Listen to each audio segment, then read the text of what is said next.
Good morning. Good morning. I'll start with the chant.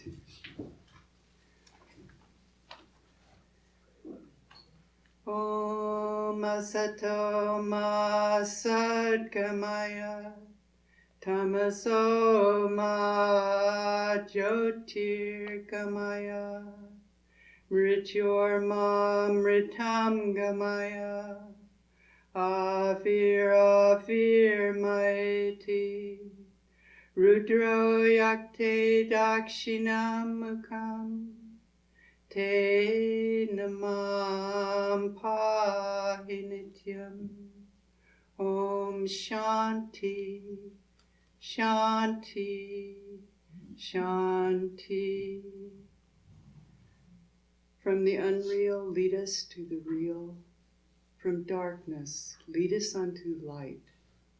From death, lead us to immortality. Reach us through and through ourself, and evermore protect us from ignorance by thy sweet, compassionate face. Om, peace, peace, peace. So the topic today is, do you feel for others? I'll start with a quote of Swami Vivekananda. Come out into the universe of light. Everything in the universe is yours. Stretch out your arms and embrace it with love. If you've ever wanted to do that, you have felt God. There are many theories that attempt to account for the existence of love. Some of these are psychological theories, and the vast majority of these consider love to be a healthy behavior. Evolutionary theories, which hold that love's part of a process, a natural selection. And spiritual theories, which may, for instance, consider love to be a gift of the gods. And theories that consider love to be an unexplained mystery, very much like a mystical experience. The poet Rumi, a great mystic poet, said, "What you seek is seeking you." In Hinduism, in contrast to kama or desire, prema or prem refers to an elevated love. The Sanskrit term parama prema, supreme love, is used to describe a state of love that's full, purna, with no conditions, that brings a person to truth. It is the truth itself. It's actually based on the knowledge of the oneness of everything, that there's only one Atman and one Brahman, and that the apparent separation between us, between jivas, is due to ignorance or maya. When Jesus was asked the most important commandments, what they were in the Jewish tradition, he said that you love the Lord thy God with all thy heart, with all thy soul, and with all thy might. And then he said, the second is like unto it, that you love thy neighbor as thyself. This is a most Vedantic statement, for according to Vedanta, there is no other. The neighbor is, in fact, your own self. In the Vaishnava tradition, in the highest form of love, of a personal God, the attitude of Madhura Bhava also includes sort of a desperate longing for God, as a drowning man longs for air, where there's both a divine separation and a union between the lover and the beloved. On Christmas this year, right here in this place, one devotee sang a beautiful song to Jesus that translated loosely as, "O Lord of light, I love you, even though it hurts me sometimes to love you. When I look at your face of light, I love you, Lord. What else can I do?"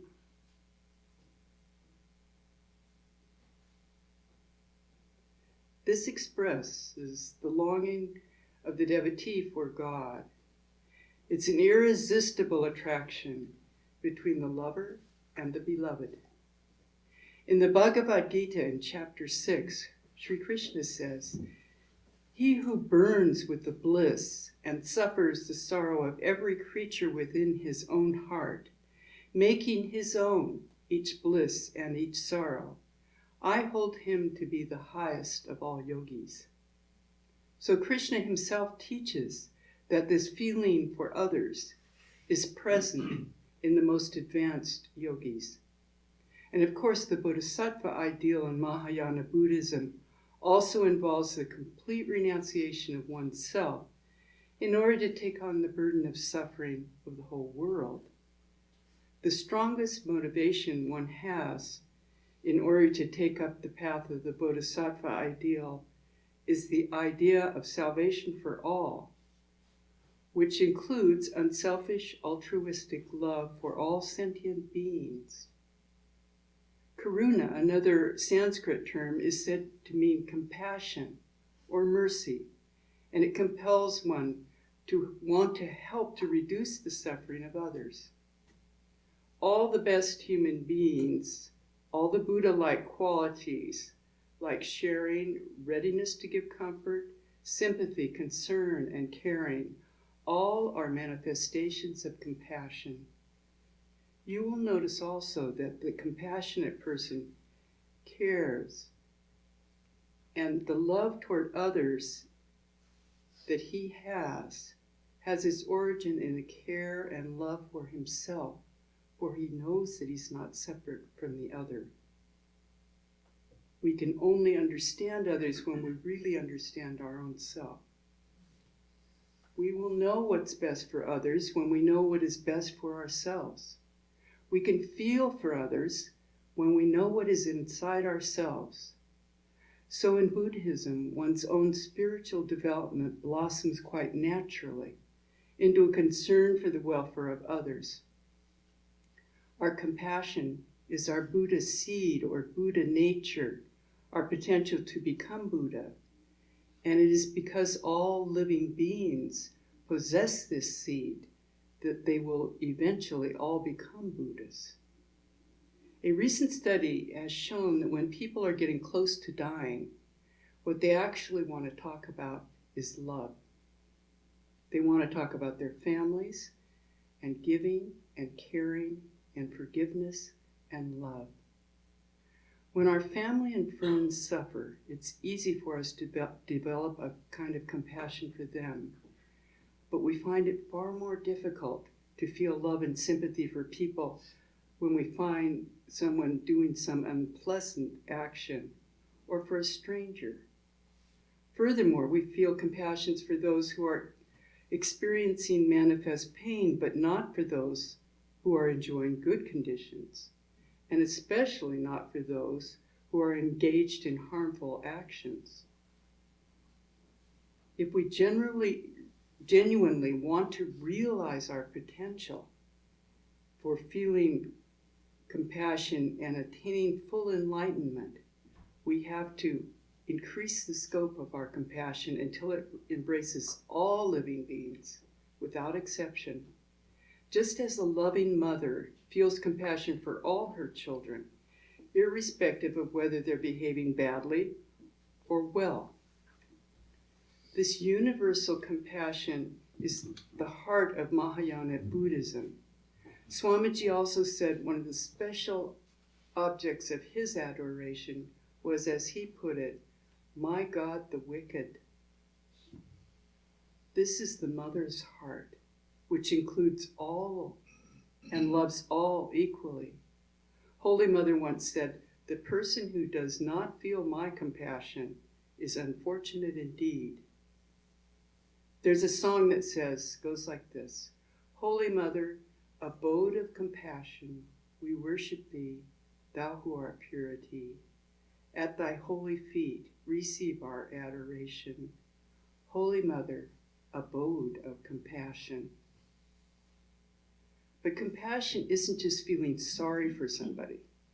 One Buddhist teacher says genuine compassion is about empowering others, helping them to unlock the strength and courage from within themselves, and helping them to live their lives and overcome their problems. It may sometimes actually seem stern, or contradictory. For example, although resolving a difficult situation for someone may seem compassionate, if this ends up making them weaker and less self-reliant, it's not going to contribute to their actual happiness in life. The essence of compassion is empowerment, just as a loving mother wants her child to grow up and be able to fend for himself. In some traditions, salvation or liberation is actually considered inferior to love and just sort of an incidental byproduct.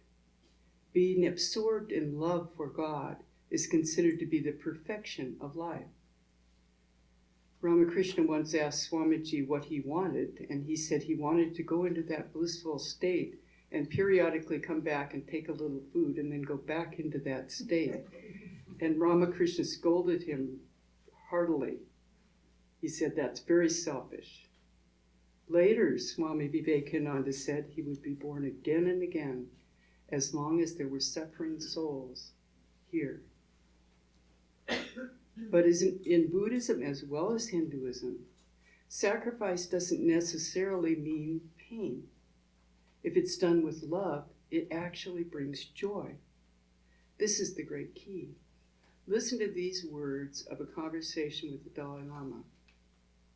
Questioner, Your Holiness always says that suffering increases inner strength. Dalai Lama, that's right. Questioner, but some people might think, well, then I should seek more suffering in order to become stronger. Dalai Lama laughing, this I do not mean. Questioner, but voluntary suffering, in a way, that's what it is, isn't it? Don't bodhisattvas sometimes seek suffering on purpose? Dalai Lama, oh yes, they do. I want to take on myself the suffering of living beings. They directly enter into it that way. But in that case, you see, they actually don't suffer. Questioner, is that so? When they seek suffering, they don't get any? Dalai Lama, no, never. The wishing for suffering makes the suffering disappear. That is it. The wishing for suffering and a willing sacrifice makes the suffering itself disappear. There's a letter written by Swami Shivananda, who was one of the early presidents of the Ramakrishna order. And in this letter, he says the only legitimate desire that a sadhu can keep after taking sannyas is the desire to serve mankind, compassion for living beings. There's an old story, many of you may know it, but I'm going to tell it again. There were 4 people wandering in a woods, and they came to a high wall, and they saw that it enclosed an area, and of course they were very interested in what was on the other side. So one of them climbed up to the top, and when he reached the top, he looked over and he went, ah, and he jumped in. The others wanted to know what was in there too, but the person hadn't told, but there was great joy on his face when he jumped.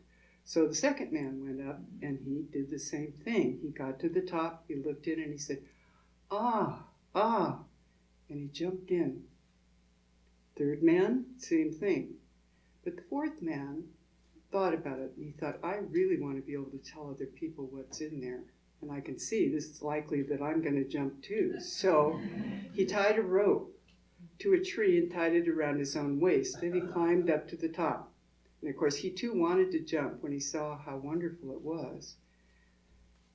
And he said, but then he grabbed a hold of the rope and he pulled himself back so that he could tell other people. That rope is compassion, the desire to serve other people. The philosophy of love is a field of social philosophy and ethics that attempts to explain the nature of love. This investigation of love includes the task of distinguishing between different types of personal love, and asking if and how love can be justified, asking what the value of love is, and what impact love has on the autonomy of both the lover and the beloved. Many different theories attempt to explain the nature and function of love, and in many different ways it is expressed. Empathy is described as the capacity to understand or feel what another person is experiencing from the other person's frame of reference.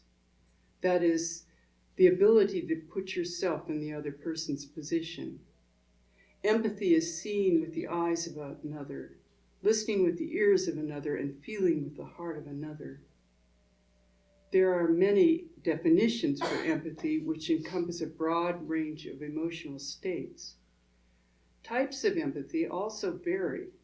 For example, there's something called cognitive empathy, or emotional empathy, or somatic empathy. Here we have in somatic empathy the wonderful example of Ramakrishna himself. He once felt pain when grass was being walked on, new grass was being walked on. He felt the pain in himself. And another time when someone was being beaten in front of him, he got the marks of the beating on his back. This is a kind of somatic empathy, although in his case I think it's something higher than that. But in the development of human empathy, individual differences appear. They range from no apparent ability to feel empathetic to others. For example, a sociopath, they say, can't feel like others. Or an empathy which is a well-balanced empathy, including you have to be able to distinguish between yourself and the other also. Compassion and sympathy are two terms that may be associated with empathy. But all three of these terms are unique in their meaning. Compassion is a uniquely human quality.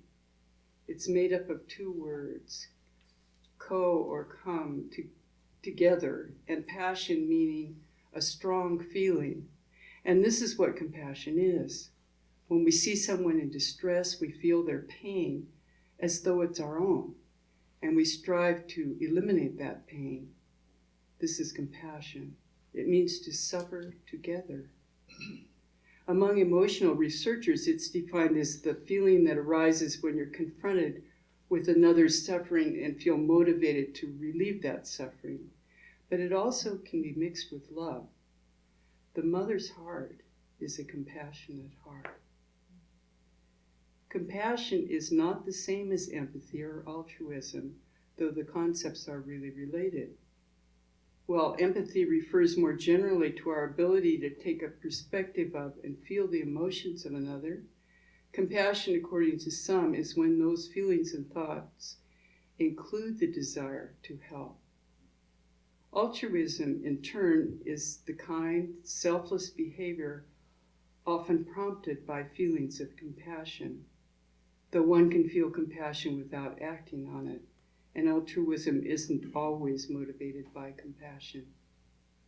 Scientists have actually started now mapping the biological basis of compassion, suggesting that it has an evolutionary purpose. Some people have shown that when we feel compassion, our heart rate slows down, and we secrete what is called the bonding hormone, oxytocin, and in regions of the brain linked to empathy, caregiving, and feelings of pleasure light up, which often results in our wanting to approach and care for other people. If we're depressed and we go out and do something for someone else, we find that we feel better. If we can forget our little selves and do some unselfish action, we get released from the egotism, which is the source of our own problem. Swamiji once said, "We have nothing to do but stand aside and let God work. The more we go away, the more God comes in. Get rid of the little I and let the great I live. Conquer yourself and the whole universe is yours. Unselfishness is God," he once said. Scientists are now demonstrating that by meditating on compassion, we can actually change our brain so that compassion becomes our default mode. you actually change the brain waves. Sympathy is a feeling of care and understanding for someone in need. It can also be understood as a separateness of defining yourself and the other person, letting that blur together. Some include in sympathy an emphatic concern, the feeling of concern for others. Cognitive empathy, understanding the origins of another's distress mentally, rather than emotional empathy, may be better able to actually predict the helping behavior toward other people. Others have suggested that taking on the perspective of others cognitively allows these individuals to better empathize with the sufferer without as much personal discomfort. Whereas if you actually share the emotions of another with them, emotional empathy, it can cause your own emotional distress and helplessness. One Swami actually told me that once he was sent out to do famine relief when he was a new monk. And he said he saw so many people that were starving, and he found it just impossible to eat himself because he couldn't eat the food, thinking, here are these people and they're starving. And finally he had to be sent away from the place. He couldn't help because he was unable to maintain his own welfare at the same time as serving others. Empathy itself is also distinct from pity. Pity's feeling that another is in trouble, the other is the victim, and they need my help. They can't fix their own problems. It's often described as feeling sorry for someone. And Ramakrishna said this tends to be very selfish because you put yourself in a superior position. He said serving others actually should be based on a higher love that sees the unity behind all beings and worships that higher reality in the other. Some people even experience something called synesthesia. This is a condition where sensations that normally are experienced separately are experienced together. They're kind of blended. For example, where a person may see color when they hear sound or on reading words, others can taste certain words. In something called mirror touch synesthesia, when another person gets touched, the person feels the touch on their own body. One scientist actually came upon this quite accidentally. He was giving a talk that mentioned synesthesia, and that there were some reports of people who felt touches that they only observed. And there was one woman in the audience who said, "Doesn't everybody feel that?" She was 39 years old, and she didn't know that everyone didn't feel that because she had always felt it. In fact, a cousin of hers also had it, so that's a suggestion that it runs in families. I remember one story Ramakrishna told about Vivekananda, that he always, as a child, saw light when he fell asleep. And for a long time, he thought everyone fell asleep the same way. It took him a long time before he understood that that was sort of a unique thing with him from his past experiences. One of the most important virtues in humankind is altruism. Being selfless helps other people's needs, and it's also fulfilling to the one who is behaving like this. But is being selfless an innate quality of a person or not? Neuroscientists also argue on this point. So 2 of them in Los Angeles decided to find out the answer to that question.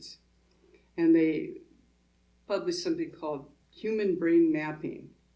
And it suggests that human beings might actually be born with altruistic behavior. One such scientist said in a press release that people's altruism could be more hardwired than we originally believed. John Locke, as we all know, the famous English philosopher, proposed that babies were born as blank slates, or tabula rasa. And for a long time, that's what people thought. But now we're finding that that isn't true. Scientists at Yale University and the Infant Cognition Center are conducting research that refutes this theory. Their research suggests that infants as young as 3 months old, have an innate preference for altruistic individuals. Emerging research suggests humans are predisposed to be generous and demonstrate pro-social behavior. Researchers believe that studies of future intervention may be developed that can increase a person's empathy. That is to say, it's possible to make people behave in a less selfish and more altruistic way through training. In a separate study, participants played something called the dictator game, which is one of the things they do. And what this game is that you get a whole bunch of money, and you can either keep it to yourself or share it with other people, with other strangers. After each participant had completed the game, researchers compared their payouts with their brain scans, and they noted that certain areas in the brain seemed to be affected by generosity and sympathy for others. Participants with the most activity in the prefrontal cortex proved to be the stingiest, but the 1/3 of the participants who had the strongest response in the areas of brain associated with perceiving pain and emotion and imitating others were the most generous. On the average, subjects in that group gave away 75% more of their bounty. So there are areas in our brain which also seem to influence how we behave. Investigators labeled this as pro-social resonance, or mirroring impulse. And they believe that this impulse is a prime reason for altruism. It's almost like these areas of the brain behave according to a neural golden rule, one scientist said. And studies with children were interesting too. In one experiment, the experimenter would roll a ball back and forth with the child and chat, and after a few moments he'd knock accidentally the ball off and observe whether the child would help pick it up. The difference was in the second group. Here the experimenter and the child would play each with their own ball, and that's known as parallel play. Well, they chatted in the same way, and after a few minutes again, the experimenter would knock the object off the table, but the child engaged in reciprocal play, that is, playing with the one running the experiment. Those were 3 times more likely to pick up the item as the children who were engaged only in parallel play. Interaction seems to be a big part in how we feel for others. Primatologists have also shown that our closest kin in the animal kingdom, chimps, treat each other with empathy, compassion, and self-sacrifice. Studying animals is one way to learn about the origins of morality, but another is, of course, to look at human babies. Human babies, before they learn how to speak or even hold up their own bodies, are capable of telling the difference between right and wrong, and they're capable of making morally fraught decisions. This is a finding that shocked scientists about 10 years ago. One scientist in Yale was behind a series of groundbreaking studies on infant morality. It was called Just Babies, The Origin of Good and Evil.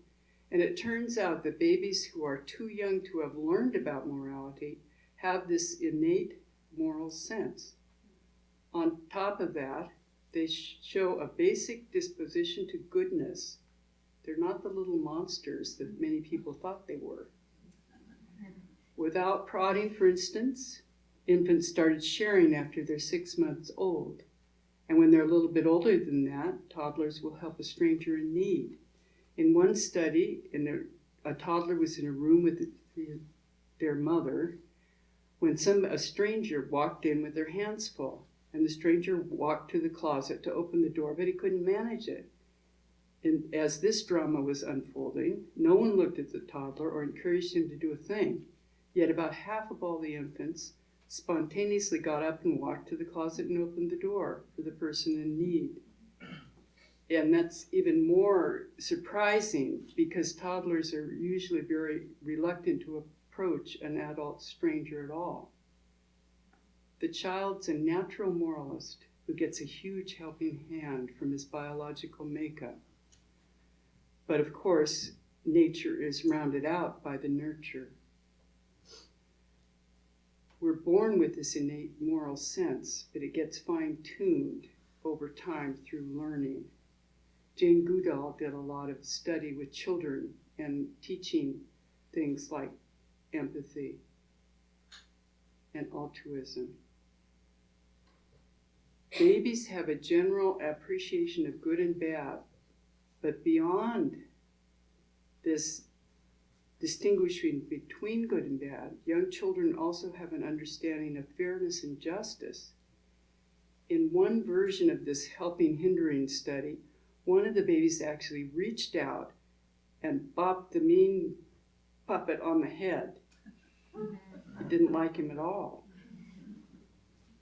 Morality doesn't deny self-interest, yet it curbs its pursuit so as to promote a cooperative society.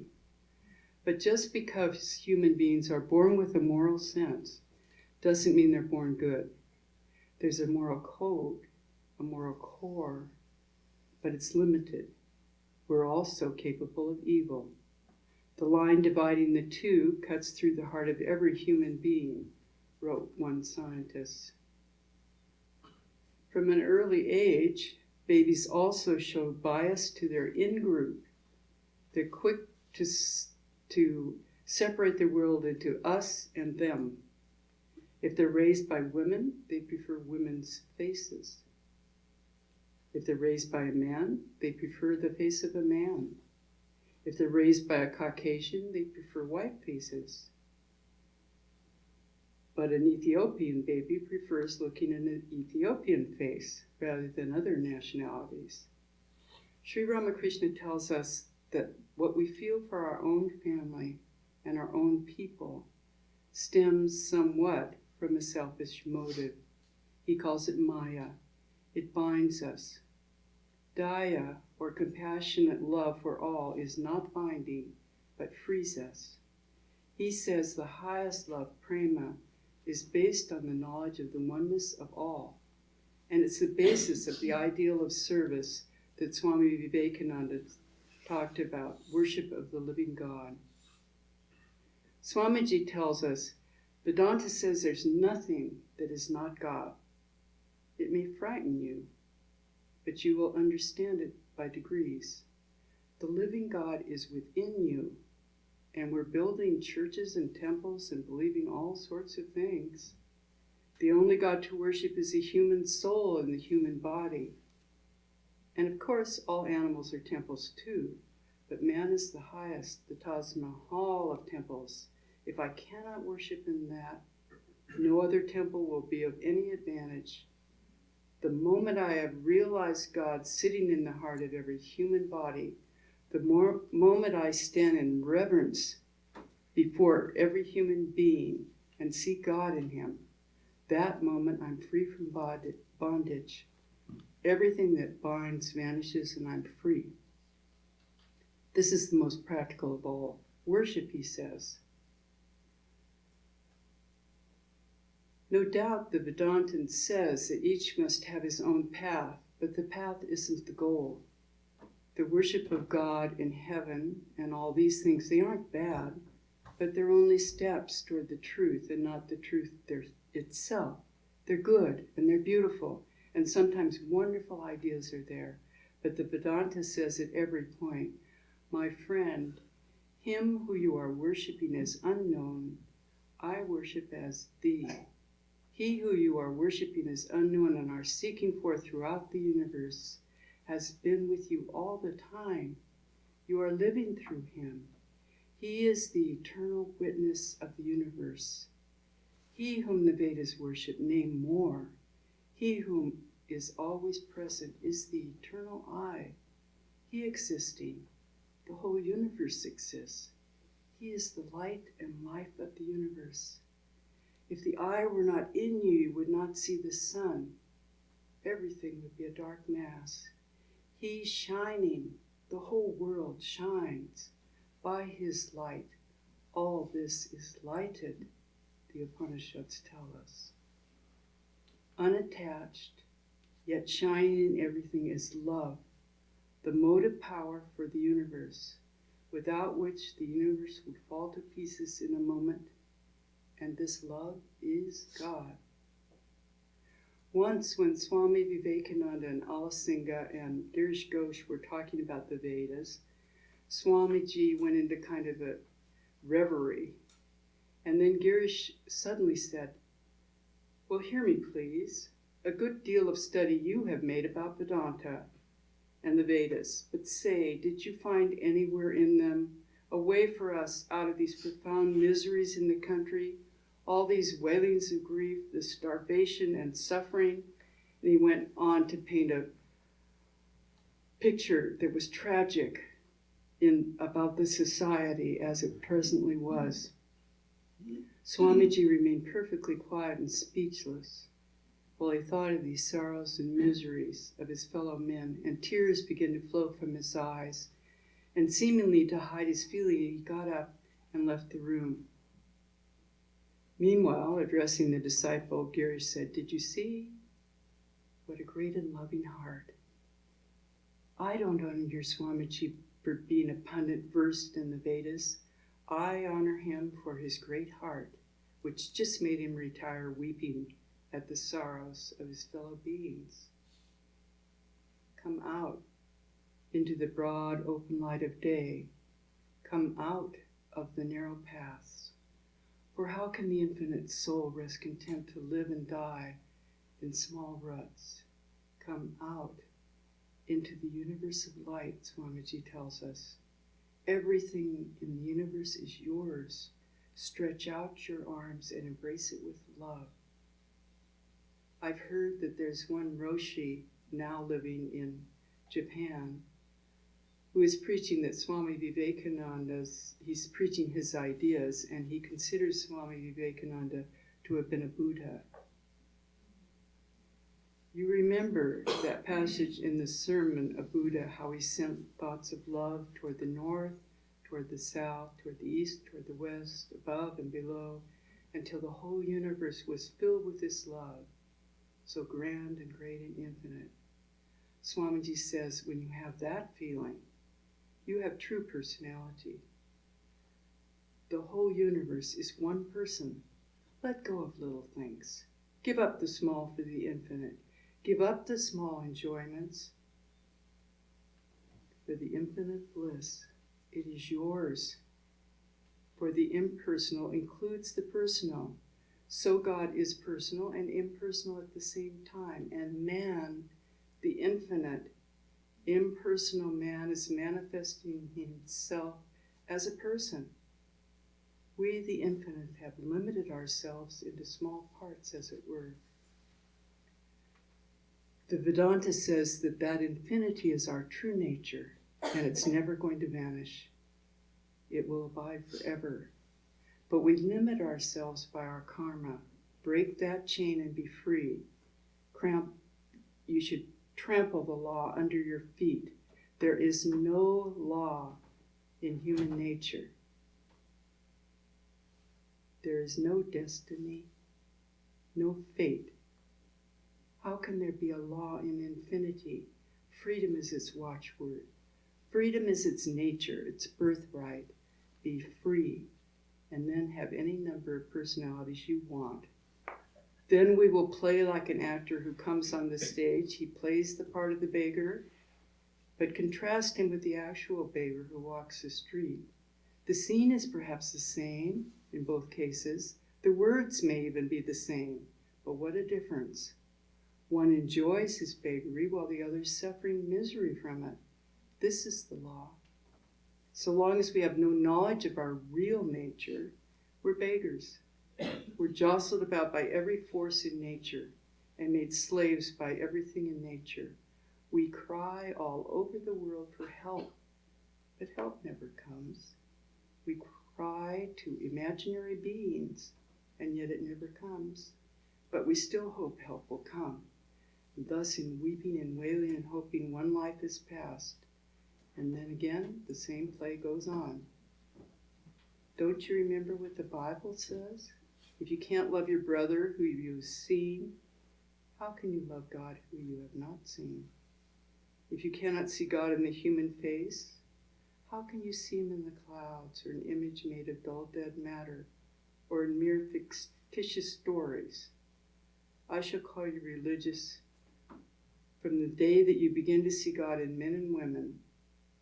Then you will understand what is meant by turning the left cheek to the man who strikes you on the right. When you see man as God, everything, even the tiger, will be welcome. Whatever comes to you is the eternal Lord. He's in everything. He is everything. Every man and woman is a palpable, blissful, living God. Who says God is unknown? Who says he is to be searched after? We have found God eternally. We've been living in him eternally. Everywhere he is eternally known, eternally worshipped. He's in our own heart. Let nothing stand between God and your love for him. Love him. Love him. Love him. And let the world say what it will. Love is of three sorts. One demands and gives nothing. The second is exchange. And the third is love without any thought of return, like the love of the moth for the light. Love like this. Become one with it. Love is higher than work, than yoga, than knowledge, Swamiji says in one place. Extreme love and highest knowledge are one, but just theorizing about God won't do. We have to love and work. Do you really feel for your brothers? Do you really feel that there is so much misery in the world, so much ignorance and superstition? Do you really feel people are your brothers? Does this idea come into your whole being? Does it run within your blood? Does it tingle in your veins? Does it course through every nerve and filament of your body? Are you full of that idea of sympathy? If you are, that's the first step. But next, you have to feel, have I found any remedy? First, it's the feeling. Then comes willing. And out of willing comes that tremendous force for work that will go through every vein and nerve and muscle until the whole mass of your body is changed into an instrument of unselfish work. And the desired result of perfect self-abnegation and utter unselfishness is attained. The moment you expand and feel for others, you're gaining help. All love is expansion. Selfishness is contraction. Love is therefore the only law of life. He who loves lives. The selfish one is dying. Therefore, love for love's sake, because it's the only love of the law of life. Just as you breathe to live, Swamiji tells us. Swami Ashokananda says, there finally comes a unification of being, and then the real spiritual fun begins. The senses turn inward. The mind becomes calm and inactive. You give up everything and you search for him and him alone. The mind is awake and serene. We have to perceive ourselves as spirit, a luminous entity, perfect and pure. And that is the unification of our being. We take refuge in God. He tells us the nature of our work then changes. If you do outer work, you do it with a profound consciousness that it's God before me. He quotes the scriptures saying, we see this is God. God is already before me. Thousands are his feet. Thousands are his hands. Thousands his head. Thousands his eyes. He covers this whole universe with his visible form. There is only one element in life that's worth having at any cost, and it is love. Love, immense and infinite, broad as the sky and deep as the ocean. This is the one great gain in life, and blessed is he who gets it. Believe in the omnipotent power of love. Have you love? You're omnipotent. Are you perfectly unselfish? If so, you are irresistible. It's character that pays everywhere. Love never fails. Love shall win the victory. According to Advaitic philosophy, there's only one reality in this universe, which it calls Brahman. Everything else is unreal, manifested and manufactured out of Brahman by the power of Maya. To realize our oneness with that Brahman is our goal. The Bhagavad Gita calls this state the end of sorrow. It's the ultimate goal we're all seeking, and we must feel for others, for they are in fact our very self. Let me end with a prayer from the Bhagavatam. Swami told me when he once heard this prayer, it changed his whole life. Om Kanu Syadu Payatrayena Aham Sarvam Dehinam Anta Pravisya Satatam Bhaveyam Dukkha Parapaka. O Lord, is there any way by which I can enter the heart of every being and carry the burden of their suffering all the time? Is there any way?